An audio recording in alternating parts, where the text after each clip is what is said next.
movimiento con este coro gigante que dice así: 1, 2, 3.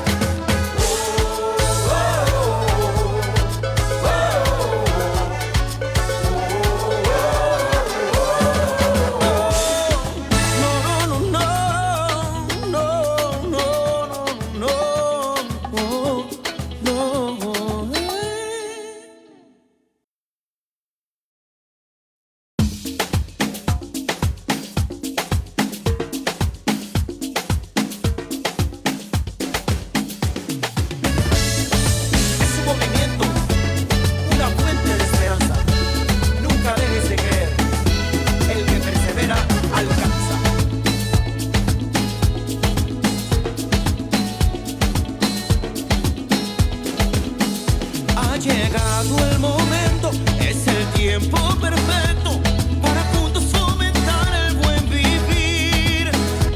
Y la meta no es lejana si tenemos la confianza que la fe y la voluntad mueven montañas. Es la hora del cambio, tu energía es tu aliado y la mano que te ayuda a resurgir. Porque en este movimiento la humildad es el secreto y el motor para emprender el porvenir. Movimiento nacional por la esperanza. Toda meta es visible, toda meta se alcanza. Movimiento nacional por la esperanza. El futuro si es posible, no perdamos la confianza.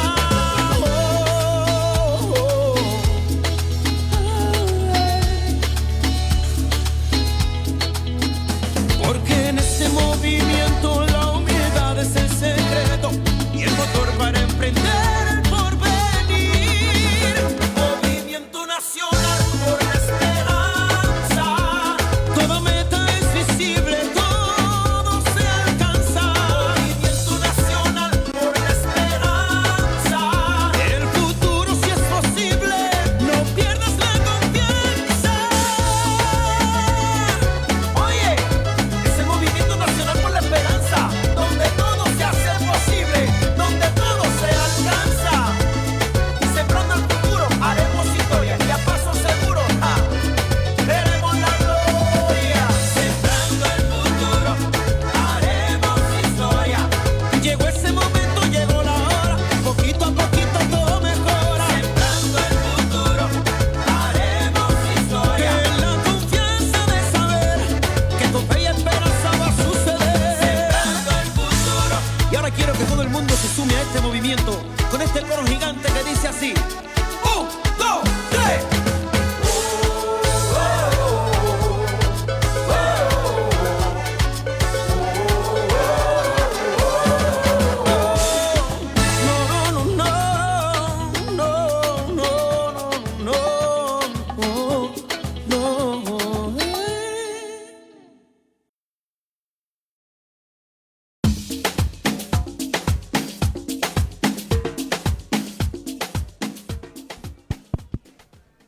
Buenas noches, compañeros y compañeras. Si gustan ir tomando asiento.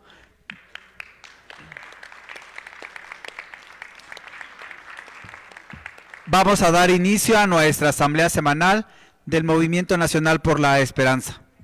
Nos acompaña en el día de hoy en el Presidium el compañero Jacinto Sánchez del estado de Guerrero. Aplausos, por favor. Desde el estado de Tlaxcala nos acompaña el compañero Omar Minor.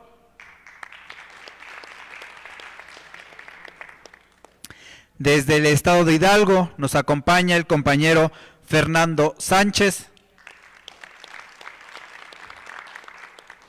También desde el estado de Hidalgo nos acompaña la compañera Guadalupe Sánchez Barragán. De la alcaldía Iztapalapa nos acompaña el compañero Luis López. Del Estado de México nos acompaña nuestro enlace en el estado de Yucatán, Noé Flores. Y como cada 8 días, nuestro dirigente nacional, el profesor René Bejarano Martínez. Para iniciar con nuestra ronda de participaciones, le vamos a ceder el micrófono a nuestro compañero Jacinto Sánchez. Muy buenas noches, compañeras y compañeros del Movimiento Nacional por la Esperanza. Estamos esta noche aquí con un llamado a todas y todos ustedes, principalmente a los compañeros del Estado de México y de Michoacán, para que acudan en ayuda de las y los habitantes de el filo mayor de la Sierra de Guerrero, que colinda y pertenecen al municipio de Coyuca de Catalán, Guerrero. Desde los pasados huracanes es que queda el camino destrozado. Habitantes de diferentes ejidos quedan incomunicados. Hasta el día de hoy, solo un helicóptero enviado por el gobierno federal llevó víveres para estas familias, pero fue insuficiente. No pueden bajar a comprar alimentos ni medicinas a Ciudad Altamirano o al propio municipio de Coyuca de Catalán. Agradecemos a la presidenta de la República, Claudia Sheinbaum, que también ya envió maquinaria pequeña, pero ya está ahí tratando de abrir los caminos, que tampoco es suficiente porque son cerros grandes. El temporal estuvo muy fuerte y ocasionó que todos los caminos se destrozaran y que en un lapso de aproximadamente 20 días se tiene calculado que termine medio de arreglarse el camino para que pasen motonetas, no así una camioneta donde pudieran ser ayudados estos amigos, pero con las motonetas que ellos tienen han abierto brechas, han bajado, y permítame contarles que una niña de 11 años le picó el alacrán. El padre, como pudo, la bajó en su motoneta en ayuda con otros habitantes de ahí, abriendo camino. Llegaron a una ranchería que no es ni poblado. Afortunadamente ahí los habitantes tenían 2 inyecciones de suero antialacrán, se las aplicaron y eso fue que pudo salvar una vida. Hoy por eso les hacemos este llamado para que nos ayuden, porque a pesar de que el gobierno del estado y federal han hecho esfuerzos por subir víveres o medicamentos, no es suficiente. Hemos insistido en la Secretaría de Salud en Guerrero que suba una brigada médica, pero como la mayoría de los municipios del estado quedó devastado, es la atención a todos lados y siempre se van a los municipios más cercanos y a nosotros nos han olvidado. Por eso también les comento que hoy estuvimos en Palacio Nacional siguiendo la gestión a la presidenta Claudia Sheinbaum para arreglar el camino, que ingresamos el día 4 de octubre, al inicio de las lluvias, en que quedó incomunicada esa parte de la Sierra de Guerrero. Y vamos a darle seguimiento porque es un trabajo no tan complicado, que nos van a ayudar también nosotros y el profe René en los próximos días. Si se arregla ese camino de 60 kilómetros que inicia del tramo carretero de Coyuca de Catalán a Zihuatanejo, Vallecitos de Zaragoza, en el kilómetro 65, son 60 kilómetros para subir al filo mayor, a lo alto de la sierra. Si se arregla con cunetas, con vados, alcantarillas y muros, creemos, y la gente de ahí tiene la certeza, de que no va a ocurrir ese problema que ocurre cada año, de que en el tiempo de lluvias quedan destrozados los caminos. Maestro René, esperemos que nos ayude y estamos seguros que lo hará para que esta gestión se haga, este trabajo se haga, y mejorando ese trabajo va a quedar transitable todos los años, aún en temporada de lluvias, este camino de 60 kilómetros. Entonces, compañeras y compañeros, les agradezco mucho que nos puedan ayudar en lo que puedan, víveres, medicamentos, ropa, todo lo que esté a su alcance, y estaremos aquí al final en contacto para que veamos cuándo, a qué horas y dónde nos coordinamos para que esta ayuda llegue a estos habitantes de la Sierra de Guerrero. Muchas gracias por su atención. Muchas gracias, compañero Jacinto Sánchez, y de verdad sí es muy lamentable quienes puedan apoyar aquí con el compañero Jacinto. Ahora nos vamos hasta Tlaxcala y le cedemos el micrófono al compañero Omar Minor.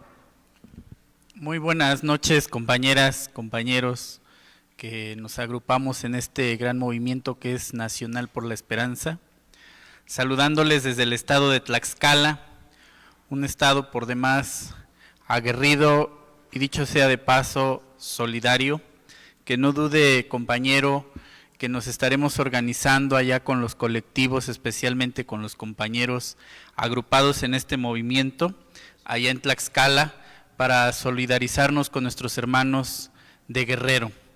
Decirles que sí va a ser posible, dado que estamos siendo partícipes, sobre todo allá, maestro, en el estado, de una nueva generación de hombres y mujeres que vienen innovando las formas de hacer política. Una nueva generación que ha despertado en conciencia y que forma parte de toda esta revolución ideológica que ha permitido que la Cuarta Transformación siente sus bases en el pueblo de México. Decirles también que en estos momentos me comunicaba con los presidentes de comunidad, hablando del Cuarto Poder, el maestro Heriberto, el compañero Noé Corona, presidentes de comunidad del municipio de Panotla. Maestro, le envían un afectuoso saludo. Y también, por último, comentarles que hemos trabajado en talleres que permitan la formación política de estos nuevos cuadros. Hacer cine debate, como se está haciendo ahí en la Miguel Hidalgo con el compañero Rafael, fue un modelo que hemos estado trabajando, allá también en Panotla, y todo en aras de elevar y de fortalecer el movimiento nacional que encabeza nuestro distinguido líder René Bejarano. Muchas gracias, seguimos de pie y hasta la victoria. Muchas gracias, compañero Omar Minor.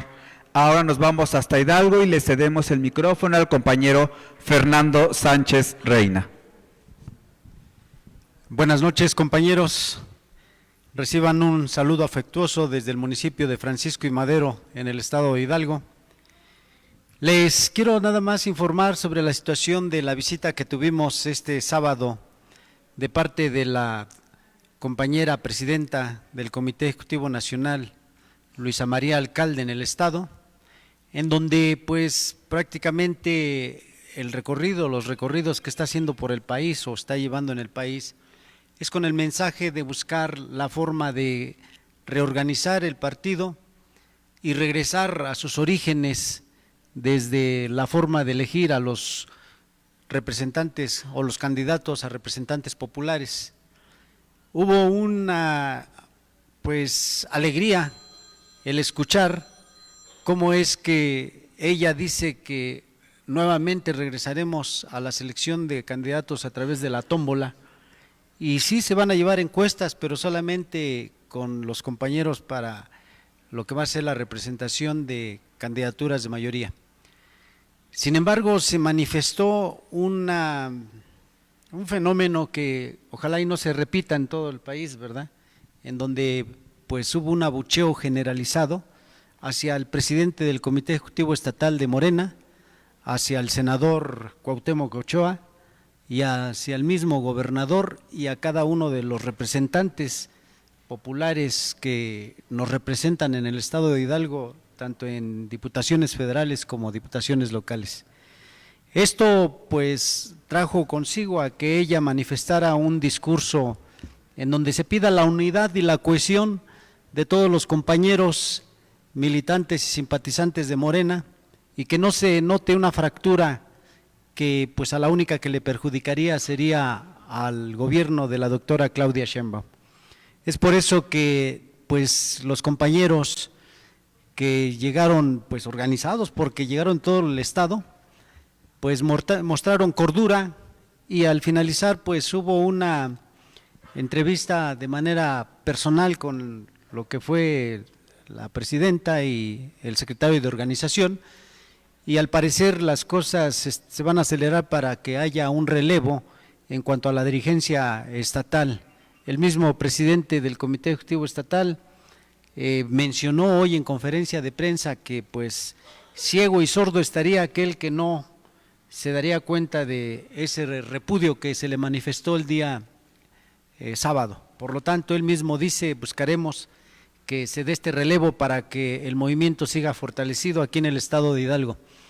Y pues es el mensaje que les puedo traer, no sin antes también agradecerle al profesor René Bejarano, que de una de otra forma ha sido una pieza fundamental de cohesión para el crecimiento del Movimiento Nacional por la Esperanza en el estado de Hidalgo.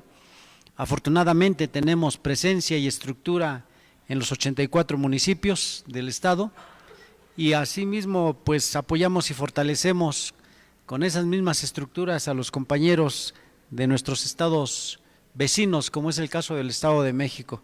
Profesor, muchas gracias. Gracias a todos. Reciban un cordial saludo. Muchas gracias, compañero Fernando Sánchez.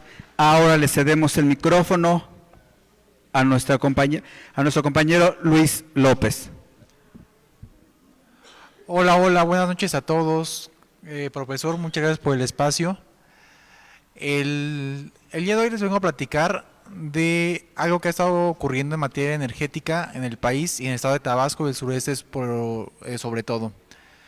El término del Plan C se acuñó el trienio pasado cuando el bloque opositor, integrado por PAN, PRI y todavía PRD en aquel entonces, se declararon de una mora legislativa.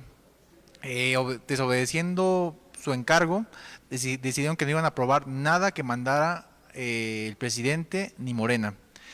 Entre ellos estuvo la reforma energética.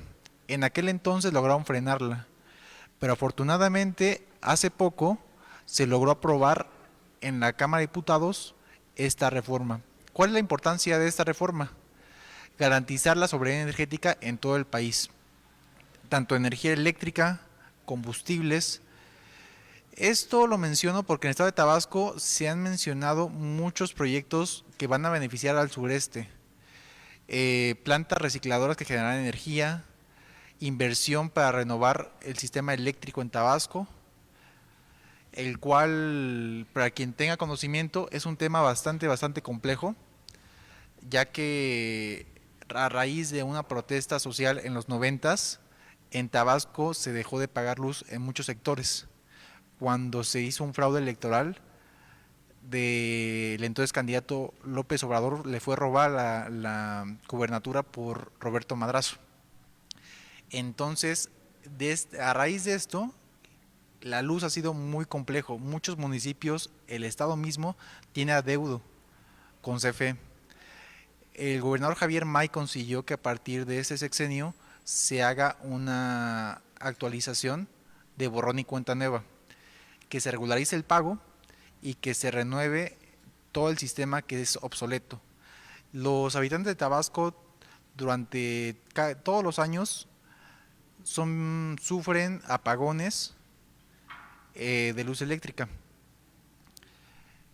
Quien esté en Tabasco sabe que el clima es bastante alto.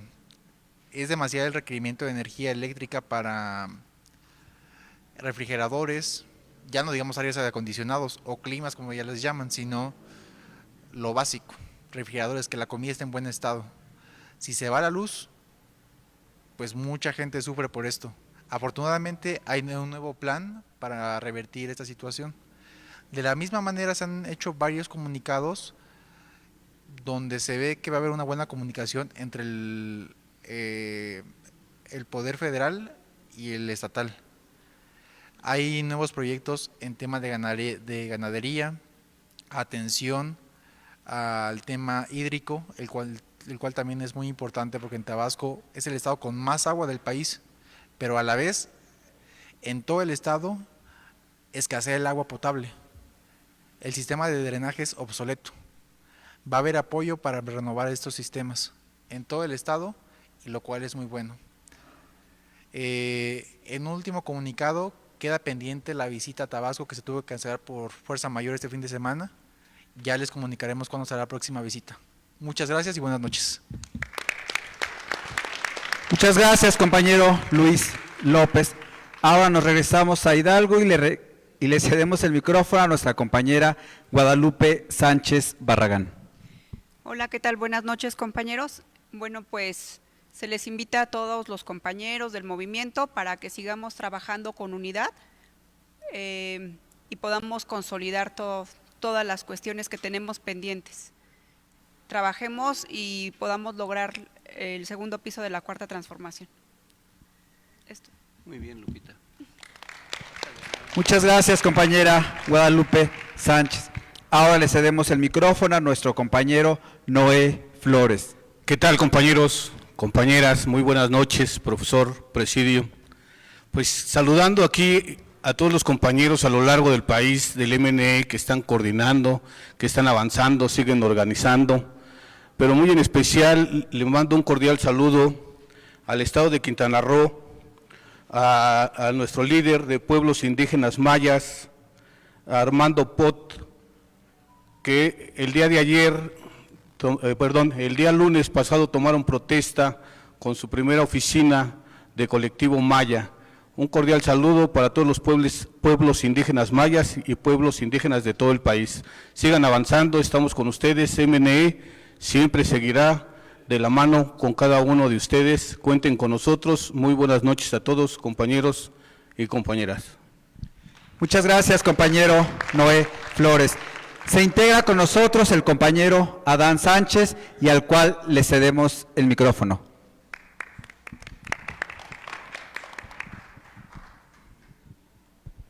Muy buenas noches, compañeros. Pues para informarles que este viernes y sábado tuvimos una reunión por el estado de Chiapas. Como ustedes saben, en Chiapas hay mucha violencia, se consideraba uno de los estados más seguros del país, pero en estas fechas tenemos noticias catastróficas casi todos los días. Por ejemplo, hoy nos amanecimos con la noticia de que asesinaron al padre Marcelo Pérez Pérez, y pues así por el estilo en todo el estado.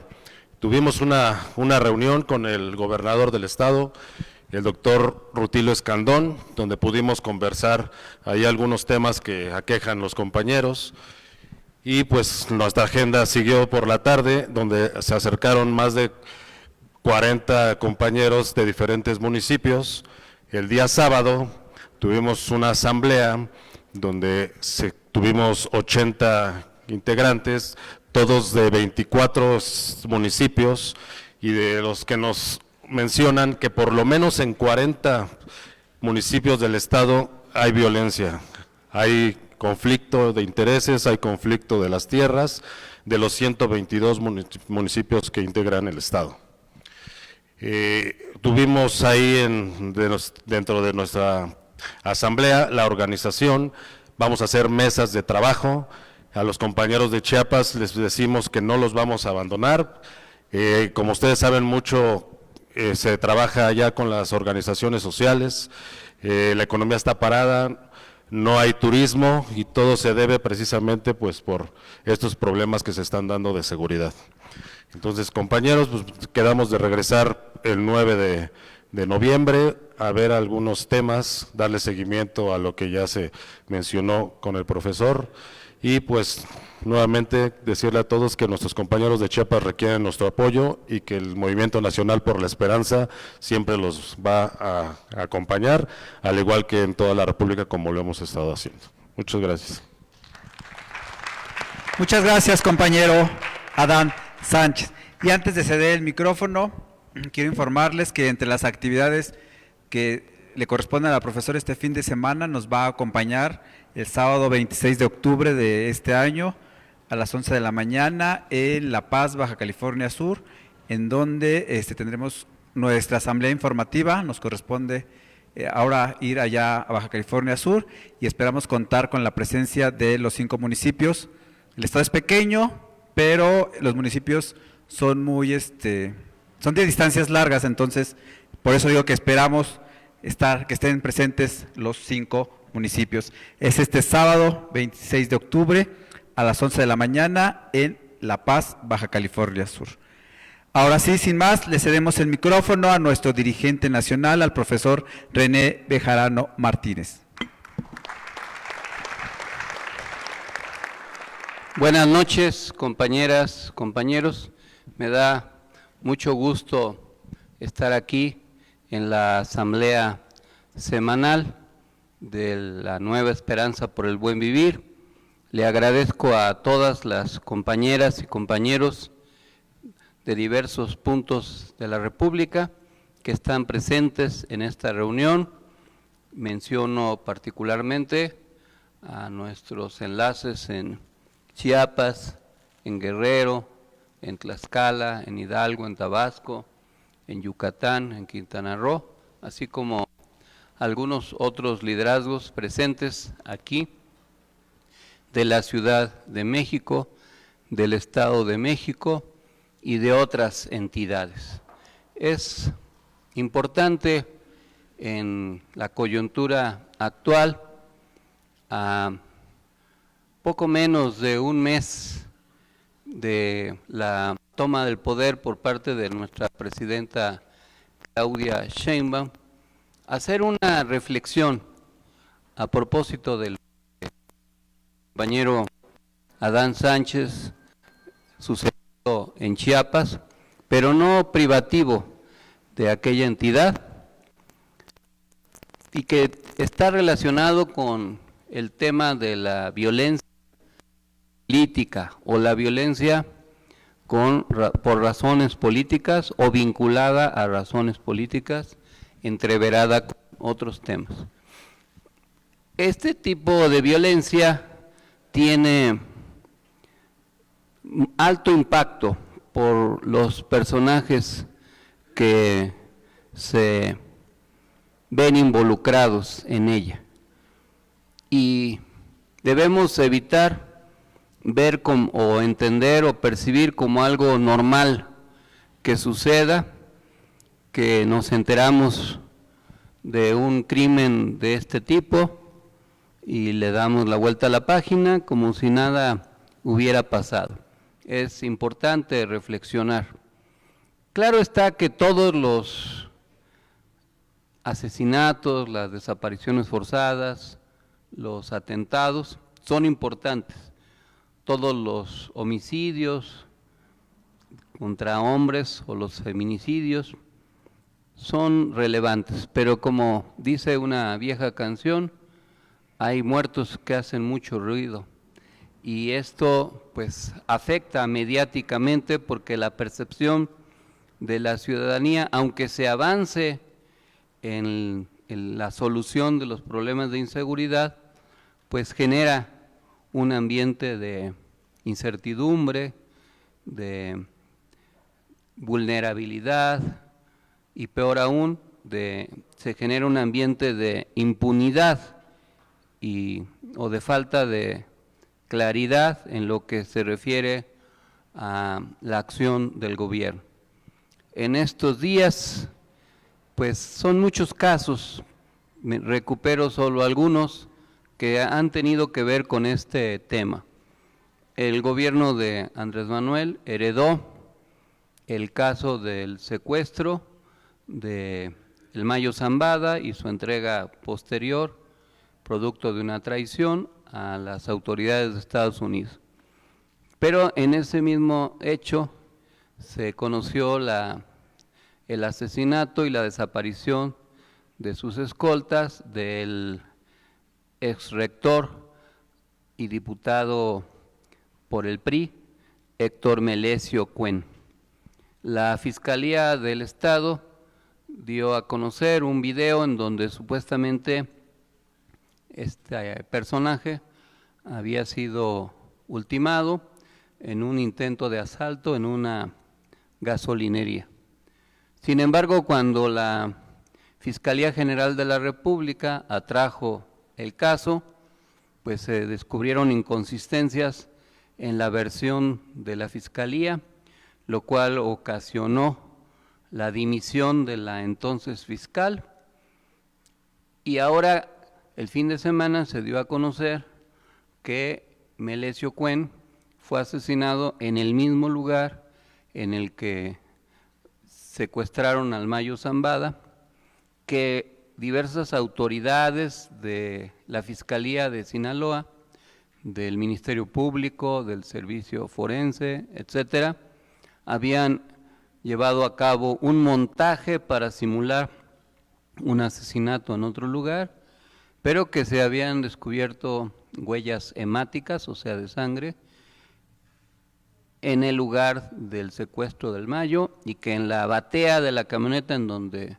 supuestamente habían ultimado a Melesio Cuen estaba la sangre de uno de sus acompañantes, que hasta la fecha está desaparecido. Eso es un asunto grave porque exhibe la mezcla, como lo decía, de la lucha política, a veces electoral, entreverada con, a veces con el crimen organizado y con diversos actores políticos.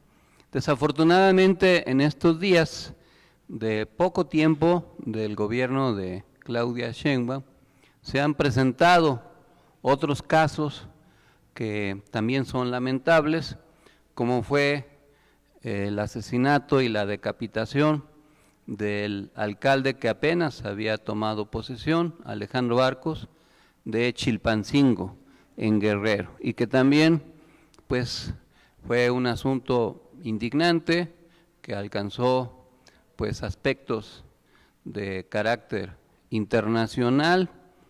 En estos días también se conoció de el intento de secuestro de un diputado panista de apellido Verástegui en Tamaulipas, y también nos hemos enterado de la muerte de la esposa del exalcalde de Zapotlán de Juárez, ahí en Hidalgo,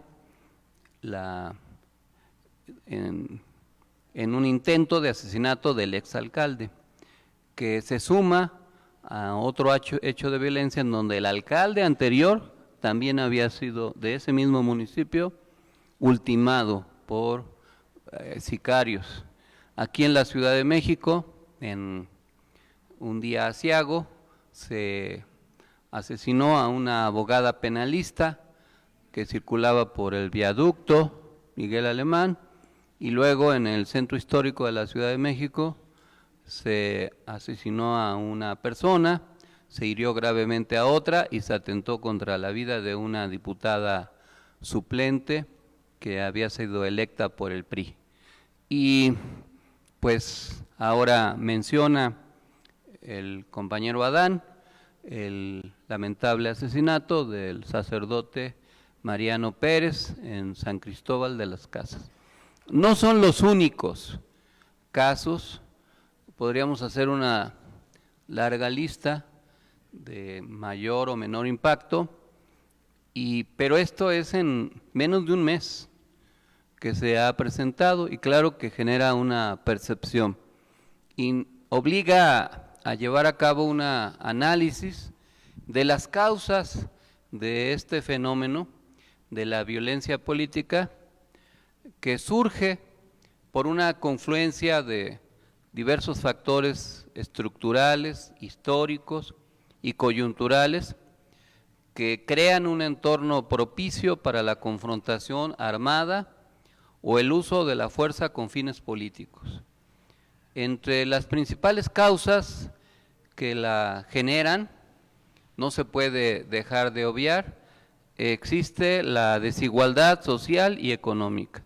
Eso es parte de un contexto que no se puede obviar, que se vuelve caldo de cultivo para cometer estos crímenes, porque algunos de los sicarios que son contratados para eso, en muchos casos son jóvenes involucrados a actividades delictivas con pagas que pueden ser verdaderamente irrisorias para el costo de una vida, pero que para ellos puede significar mucho dinero, y que pues se entrenan o los entrenan para ese cometido, y que forma parte de la descomposición del tejido social en diversas regiones.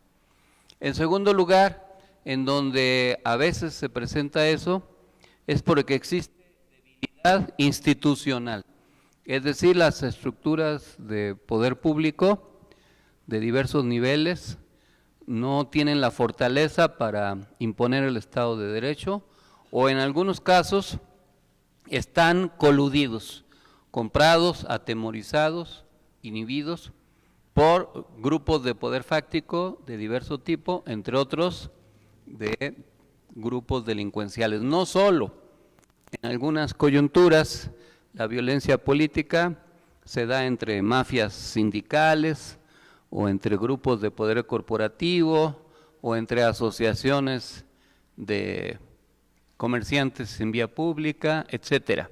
Pero cuando hay debilidad institucional, entonces estos grupos se colocan como un poder por encima, no solo al margen del Estado, sino por encima, y pretenden imponer sus reglas. Esto también a veces se refleja por la polarización ideológica y política.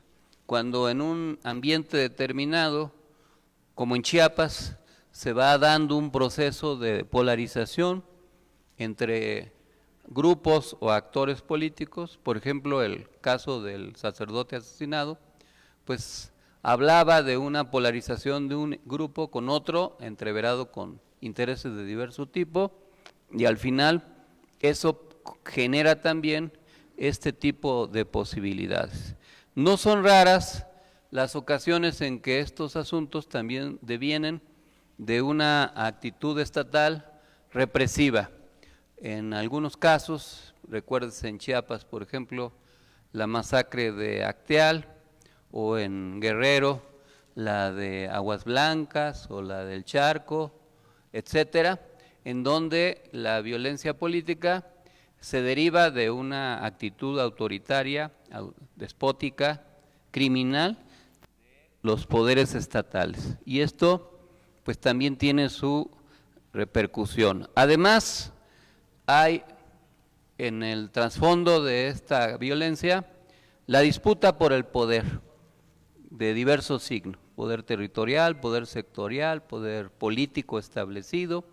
Se trata de controlar o imponer o asumir estructuras de poder de diverso tipo. No se puede desconocer que los asesinatos de autoridades municipales o de otro tipo, o en el caso de Sinaloa, pues de un líder que a su vez, que era líder de un partido, pero a su vez tenía un grupo muy involucrado en la Universidad de Sinaloa, y que en el fondo también existía una disputa por el poder en la universidad, además de en el Estado. Esto no puede ser asumido como algo normal, como algo que ya sucede, y que no podemos hacer nada por evitarlo. Desgraciadamente, en algunas regiones del país sí sucede o ha venido sucediendo recurrentemente, y por desgracia pues se quedan en el olvido tanto crímenes colectivos como individuales.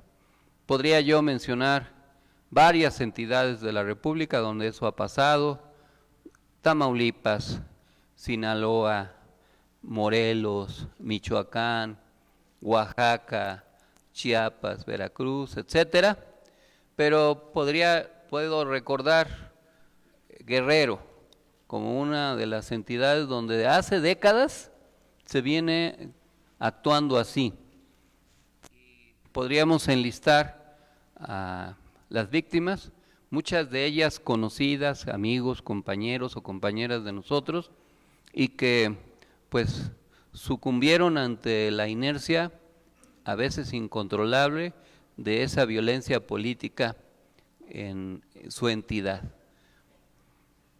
Y no podemos mal acostumbrarnos a que eso sucede y no hay nada que hacer, porque eso es como un cáncer que si se deja crecer, pues se multiplica exponencialmente y después se convierte en un conflicto mucho más grave. En algunas regiones estamos muy lejos de eso, pero en algunos otros países, por razones políticas de diverso tipo, asociadas a la disputa por el poder político, se convierten en guerras civiles, conflictos civiles entre diversos actores que pues destruyen la paz social. En México estamos muy lejos de eso, pero desafortunadamente no de la violencia política. ¿Qué hay que hacer para evitar la violencia política, para reducirla y prevenirla? Pues hay que atender a las causas, no solo perseguir a los que cometen esos crímenes, sino tratar de contrarrestarlo. Y eso implica fortalecer a las instituciones democráticas. Hace falta fortalecer al Poder Judicial, a las fiscalías, a los gobiernos municipales, a los gobiernos estatales, al gobierno federal, a las instituciones de diverso tipo, porque en la medida en que esos poderes se fortalezcan, es más difícil que los poderes fácticos se impongan por encima del poder establecido. Las causas de la pobreza, de la desigualdad, hay que atacarlas, por eso hay que promover la equidad social y económica. Ese es el caldo de cultivo. Entre más desigualdad haya, entre más pobreza, entre más injusticia, más propicio es ese ambiente. Por eso uno de los lemas que se han utilizado en las campañas electorales es que es preferible que los jóvenes sean becarios a que se conviertan en sicarios. Y esa es una verdad muy importante. También es necesario fortalecer la cultura del diálogo y la negociación, por encima de la política de la fuerza. Pudiera parecer muy drástico, pero se piensa que acabando con el interlocutor se acaba con la competencia o la disputa, pero eso no es así, eso es una ilusión. Cuando se elimina a un actor político y social, físicamente, pues hay sobrevivientes que cargan con el agravio de la desaparición, del asesinato, y eso les da un motivo más para luchar, y se vuelven a veces legión, no quedan ahí en el olvido. Claro que desaparece un líder, un legislador, un gobernante, un dirigente social, pero sus deudos quedan a veces temerariamente con la encomienda a veces de vengar el crimen o de hacer justicia. Y entonces el asunto no se resuelve. Muchas veces quienes piensan que eliminando a un líder, pues ya se va a acabar con la fuerza del adversario. Y no es así, no es así. O que se va a imponer, por ejemplo, pues sí asesinaron a Alejandro Arcos, ya tomó posesión su suplente, que es del mismo grupo político, al final el mismo grupo político sigue gobernando ahí y va a tener una razón adicional para actuar y no dejarse controlar. Y ejemplos hay muchos de cómo este tipo de actuaciones se convierten en un arma de dos filos. El caso de Ayotzinapa o de la masacre de El Charco o Acteal, y estoy seguro que el crimen de Mariano Pérez va a provocar una reacción social de ese tipo. Entonces, lo que conviene hacer es fomentar la cultura del diálogo y la negociación, y el espacio de la tolerancia democrática. No todos podemos pensar igual, ni es deseable, y no todos debemos pensar que podemos ejercer un dominio absoluto, que se tiene que compartir, se tienen que entender que las responsabilidades se pueden asumir con representaciones parciales y que debe incluirse a los actores de otro tipo, aunque no piensen igual o incluso aunque sean nuestros adversarios, porque esa es parte de la cultura democrática. Y eso es el diálogo y la negociación, y es el ambiente de inclusión. Pero cuando la cultura autoritaria prevalece, desde el poder o desde la sociedad o desde ambos lados, se cometen excesos y al final no se imponen. En la historia de nuestro continente han habido dictadores que han cometido crímenes de decenas de miles de personas. En Guatemala, en Chile, en Nicaragua, en Colombia, etcétera. Y no acabaron con los problemas. Al revés. Muchas veces ese tipo de actuaciones terminan fortaleciendo a los adversarios. Una de las causas de la caída del gobierno dictatorial de Anastasio Somoza en 1979 era la cauda enorme de crímenes cometidos desde el asesinato del general Sandino a lo largo de, y los crímenes cometidos a lo largo de muchas décadas. ¿Qué ha sido posible lograr para garantizar la paz? El entendimiento.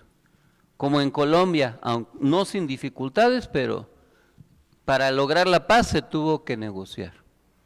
Y por eso el lema del padre Mariano Pérez de Paz con Justicia era muy pertinente. Y eso implica pues una educación política, cívica, que promueva la tolerancia, el respeto, los valores democráticos. Hay que limitar los mecanismos de instauración de la militarización o de la violencia, como defienden los militaristas o los que proponen que todos nos hagamos propietarios de armas de fuego, que son los que predominan, por ejemplo, en Estados Unidos. Una de las causas principales de las masacres en Estados Unidos es que cualquiera puede ir a comprar un rifle de alto poder y si enloquece, ir a masacrar a quien fuera. Imagínense que en México cualquiera pudiera tener acceso libre a armas de alto poder, en lugar de moquetes en el metro, pues serían balaceras y otro tipo de acciones terribles. Ese no es el camino, tiene que haber una cultura distinta que promueva el desarme y el entendimiento. La fuerza de las palabras siempre va a ser superior a la fuerza de las armas. No es posible apelar a la fuerza de las armas de fuego como instrumento para imponerse. Es mejor las palabras, el convencimiento, la razón y también los mecanismos de justicia verdadera y la reparación, del respeto a los derechos humanos y de el cese de la impunidad. Es el momento de reflexionar acerca de eso y de cerrar filas en contra de la violencia política que se viene cometiendo en México. No importa de dónde venga, Si algún actor político de diverso signo ideológico acude a ello, no debemos nosotros, por ser alguien, por ejemplo, cercano, cohonestar o volvernos una especie de cómplices. Eso sería inadecuado. Hay que tratar de entender de otra manera el funcionamiento de las sociedades políticas y tratar de que en la actual etapa de la Cuarta Transformación prevalezca la cultura del diálogo, del entendimiento y de la paz. Como se ha dicho en diversos momentos, no se trata de ganar ninguna guerra, se trata de ganar la paz. La paz se construye, no se decreta, y se construye resolviendo las causas que provocan la violencia en muchos ambientes sociales o políticos. La actitud violenta, ya sea en un estadio de fútbol, en una escuela, en un parlamento o en una arena política o social, debe atajarse. No es el camino a seguir. Tiene que haber un respeto a la vida como principio básico para la convivencia humana solidaria. Esperemos que así sea y que pues vaya disminuyendo paulatinamente este ambiente que se ha generado. Quise empezar con este primer mensaje que pensaba dar al final, pero de una vez para que se valore adecuadamente. En los temas de la semana, voy a cambiar de micrófono porque este anda fallando.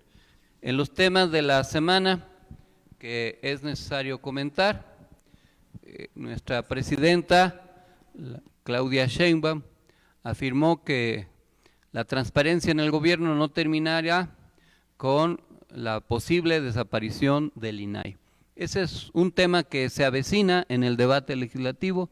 Recuérdense que hay una iniciativa de ley que viene desde el gobierno anterior, en donde desaparecería el Instituto de Acceso a la Información y sus funciones pasarían a ser cumplidas por la Secretaría de la Función Pública.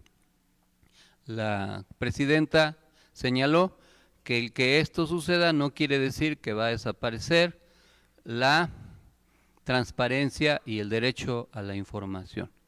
En otro tema, a propósito de la violencia, la Fiscalía General de la República realiza las investigaciones para deslindar responsabilidades por la muerte de 3 civiles en Nuevo Laredo, Tamaulipas, durante 2 hechos en los que elementos del Ejército y de la Guardia Nacional fueron atacados a balazos por miembros de la delincuencia, informó la presidenta Claudia Sheinbaum. En otro tema, fue muy importante que en el encuentro entre la presidenta Claudia Sheinbaum con empresarios de México y Estados Unidos participaran más de 240 directivos, quienes plantearán directamente a la mandataria sus propuestas y preocupaciones, o plantearon, informó el secretario de Economía, Marcelo Ebrard. Es importante también que se haya hecho este encuentro porque los malquerientes de la 4T siempre han afirmado que el gobierno progresista es enemigo de los empresarios, lo cual pues no es cierto, es enemigo de algunas de las conductas de algunos empresarios. En lo que respecta a un tema que ocupó mucha información durante la semana, fue la sentencia que emitió el juez de la causa en contra de Genaro García Luna en Estados Unidos, condenado a 38 años de prisión por su complicidad con los cárteles del crimen organizado durante el gobierno de Felipe Calderón. Es un tema que conocemos todos, de quién fue Genaro García Luna y qué papel tuvo, pero también durante la semana, en la mañanera de la presidenta, se mencionaron los asuntos pendientes que tiene García Luna en México, que son muchos fraudes en la época en que fue secretario o responsable de la Policía Federal Preventiva y de los múltiples negocios que hizo al amparo del poder público. Y eso pues descalifica a los críticos de la 4T, porque siendo tan críticos con Andrés Manuel en el pasado y ahora con Claudia Sheinbaum, pues no reconocen todo el daño que hizo Calderón a través de su secretario de Seguridad, Genaro García Luna. Un tema importante que va a ser parte del debate en las próximas semanas es que la presidenta Claudia Sheinbaum firmó la iniciativa para proteger a trabajadores de las aplicaciones que conocemos de diverso tipo, de venta de alimentos, insumos, materias primas, comida, transportes, etcétera, para que puedan tener acceso al seguro social y algunas otras prestaciones, estabilidad laboral, etcétera. Esto pues es importante porque las empresas que utilizan a través de plataformas a estos trabajadores, que son decenas y decenas de miles, pues los tienen en horarios muy largos, sin prestaciones, sin seguridad laboral, sin derechos y muchas veces pues víctimas de accidentes, porque con la prisa para entregar algún pedido actúan imprudentemente, y no son pocos los que han sufrido accidentes por este tipo de trabajo.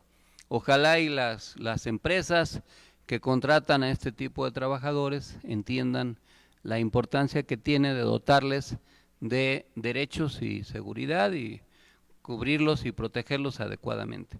Las empresas aducen que es incosteable, pero eso no es cierto, porque las empresas que los contratan se ahorran muchísimas cosas, porque tan solo lo que venden, sin que la gente vaya a la plaza comercial, al centro comercial, al lugar donde expenden los alimentos, por ejemplo, pues eso implica una disminución del gasto fijo, y no son pocas las personas que consumimos eventualmente a través de estas aplicaciones. Entonces es necesario que haya justicia en todos los niveles.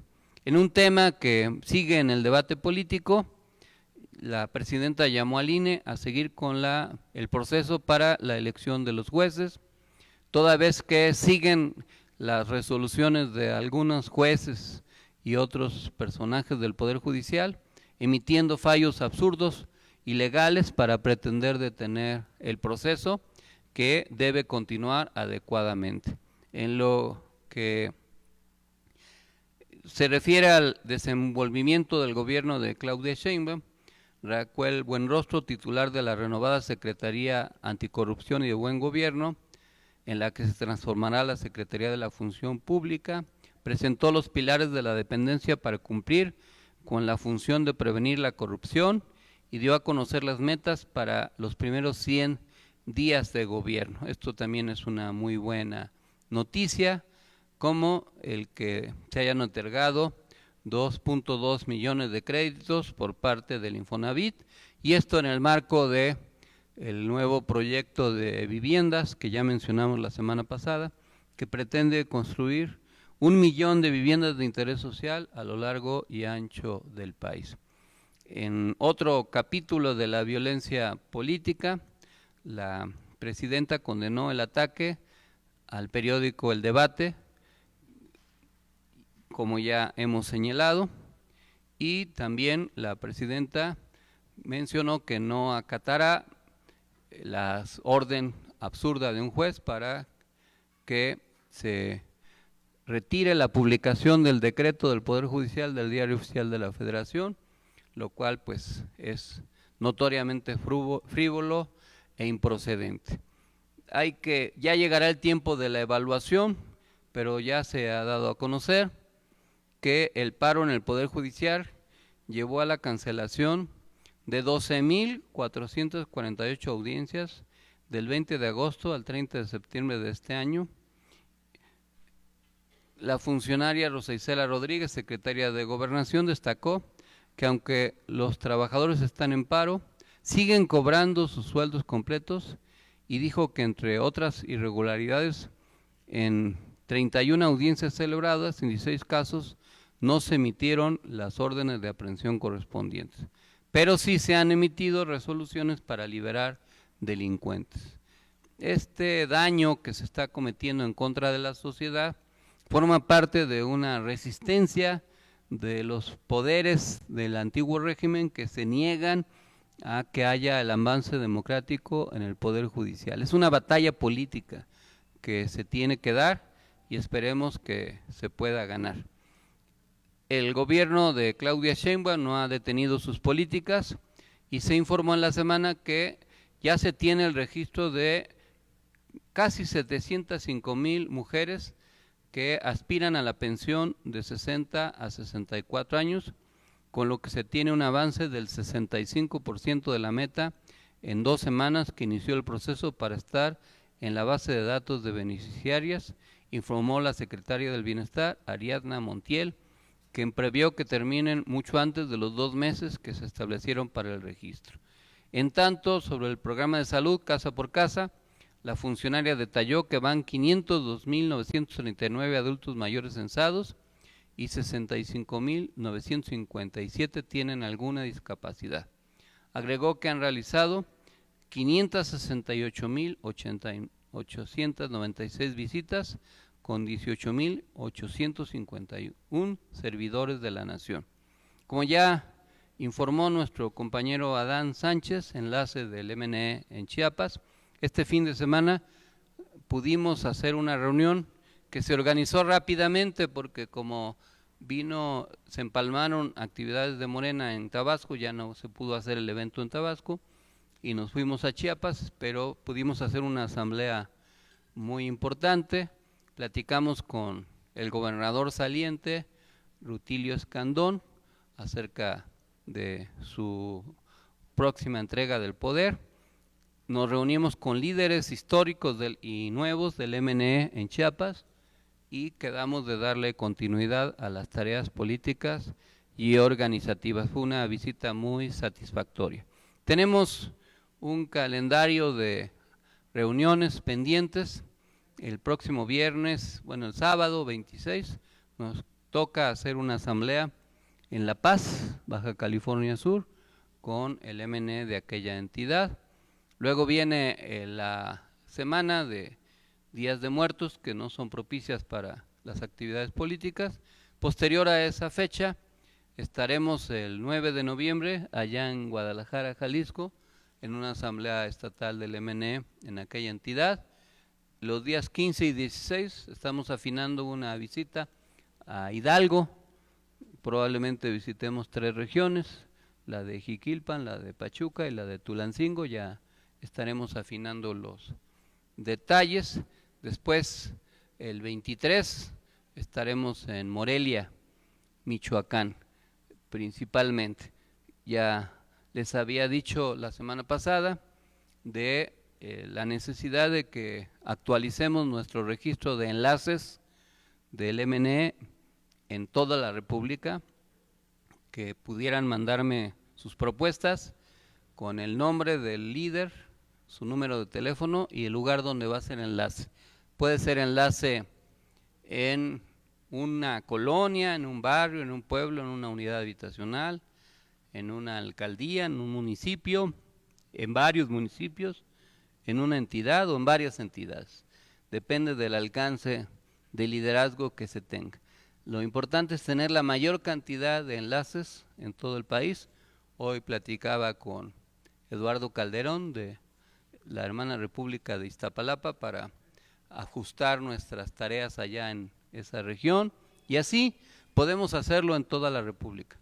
Ese encuentro de enlaces queremos hacerlo, como les decía, el día 15 de diciembre. Para esa fecha pues hay que tener actualizada esa estadística para prepararnos para las tareas políticas que vienen. No hay que descuidar la estructura. El año que viene, pues no hay muchas elecciones constitucionales, tengo registrados solo las de Durango, pero viene la elección de magistrados, integrantes del Tribunal de Disciplina, que sustituye al Consejo de la Judicatura, ministros, jueces, etcétera. Es un proceso inédito, ciudadano, en donde pues no se va ni se puede hacer campaña a través de los partidos, pero tenemos que asegurar que las personas, hombres y mujeres que se elijan, pues sean las idóneas, las que tengan la mejor posibilidad de desempeñar bien ese cargo y permitan un saneamiento del Poder Judicial. Es la primera etapa, después vendrá a nivel federal la segunda etapa en el 2027, pero del 25 al 27 ese proceso también se tiene que detonar en cada una de las 32 entidades federativas. Entonces es un trabajo ciudadano el que se tiene que hacer, y para hacerlo pues hay que organizarse, hay que tener una estructura social fuerte que nos permita convencer a la gente de que tal o cual propuesta es la mejor para que nos represente y pueda impartir justicia en el ámbito que corresponde. Es un ejercicio cívico al que no hay que temerle. Es mejor que un juez le deba el cargo a un determinado grupo de ciudadanos a que sea impuesto por una élite en el poder que pues no ha demostrado ser la mejor manera de funcionamiento por lo que actualmente estamos viviendo. En fin, como ven, lo que resta del año sigue siendo un año muy intenso, con muchas actividades que no hay que descuidar. Hay muchos temas que van a seguirse presentando, la agenda está cargada de asuntos, pero con la organización y la comunicación es probable que podamos seguir adelante. Muchas gracias, compañeras y compañeros, y les recordamos que el día 16 de diciembre, lunes por la noche, vamos a hacer el convivio, cena baile de fin de año del MNE en este mismo salón Le Crillon. Muchas gracias y que estén bien. Buenas noches. Ahora, para concluir nuestra asamblea semanal, nos ponemos de pie para con todo respeto entonar